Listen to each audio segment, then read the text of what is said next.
Americans, we have a choice. We can be part of the world as global Americans, carrying on our founders' vision of equality, fairness, and justice worldwide with no one above the law, not even presidents.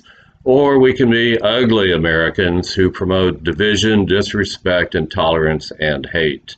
Here are the global American principles all Americans should share, which is what our co-founding fathers really wanted us.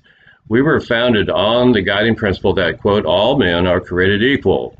We now know that that also includes women, and regardless of your color, your sex, or your wealth or lack thereof. American justice is supposed to be applied equally, whether or not you're of your color, your sex, and again of your wealth. A robbery is a crime, whether or not the one doing it is a DNR or an independent. And same goes for obstructing justice. If you're a Democrat, Republican, or whatever in office, it's the same rule. If you've done it, you should not be getting off for taking the law and trying to stop it. Basically, America was founded also by people fleeing one-man rule, monarchies, countries where religion was a monopoly, church law that overrode secular law. That led actually to the Crusades, the churches actually banning, burning people for being, quote, witches.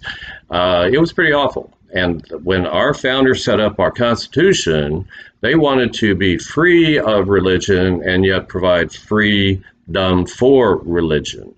So that, therefore, they can have the religious rules, but they do not control over the secular law. That doesn't apply in places like Saudi Arabia and Iran, where really it's the religious law that controls over the secular, and that's what ends up leading to the intolerance of 9/11, because you're basically teaching hate instead of, hey, those Muslims are different than us, those Christians are different than us, Jews are different than us, hey, get along, get along, get along, go along. That's not the way it's going. But now we have a president who has buddies with like the North Korean leader who's executed his own brother, uncles, etc., and Saudi Arabia's MBS, Crown Prince, who basically butchered a journalist for the audacity of writing an article about wanting more democracy for Saudi Arabia, chopped him with a bone saw. Our president said nothing. And so basically, again, it shows why we don't want to have an American system based on religious law, but instead on real man-made law, and all by people elected by us. It's free speech. Today in Sugar Land, we have Muslims, Jews, Christians, Hindus, you name it, living side by side. We all get along. We all go to the same community events, support the same things. Nobody hates on anybody else. That's the new normal. Texas actually is majority minority and a role model of what the rest of the country will look like in coming decades. And it's our strength. It's not a weakness. In fact, because the old dudes like myself are becoming, the majority, we need those young people and the immigrants to keep us healthy and strong, as it always has through the decades. Immigration has been America's strength. Places like Japan that limit immigration are dying. They're old people. There's no one to replace them. They don't have a workforce anymore. We also have the same problem.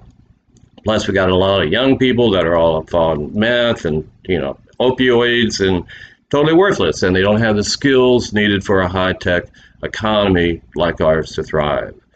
So basically, again, global American values, because if you remember the old days when religions ran countries, it was like Henry VIII. What was he famous for? Cutting off the wife's head, because Catholic law was you couldn't get a divorce. So hey man, I'll pick another religion B. They allow divorce. Hey, that's great, and they're still running people's lives.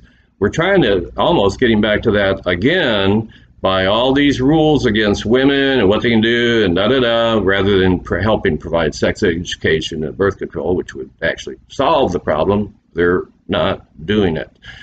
So basically, be the global American. You show up, holiday, treat people with courtesy and respect. You don't insult POWs. You don't insult Gold Star families. You don't insult everybody on the planet except for Mr. Putin, who put you in office. You know, it's the ugly Americans are the racists, the supremacists. I get that out. They think that color trumps their character, and that's wrong. They think color equals that they're superior when they don't even have two vowels they can rub together and make sense. No, it's about your character, and it's about your values and your skills. Because without skills, you know, the color is not going to help you, buddy, because right now it's a high-tech world. We're not pulling mules. We're looking at a high-tech aircraft. If you don't know about the world with tariffs, like a present leader that's killing us with these tariffs, it's about a 30% tax or more on the little guy out there, then we're going to be in a lot of trouble. So if you value our forefathers, then strive to be a respectful, tolerant, global American rather than an ugly one. Thank you. God knows we don't need any more bad behavior in the world. And really, do you want that as a role model for your kid? You know, someone always bad-mouthing, talking trash, you know, acting like it's all about them, him. Come on. I invite you to subscribe to Michael Fjetland and the Global American Values on Facebook. Stay tuned because we're in for a rough ride, folks.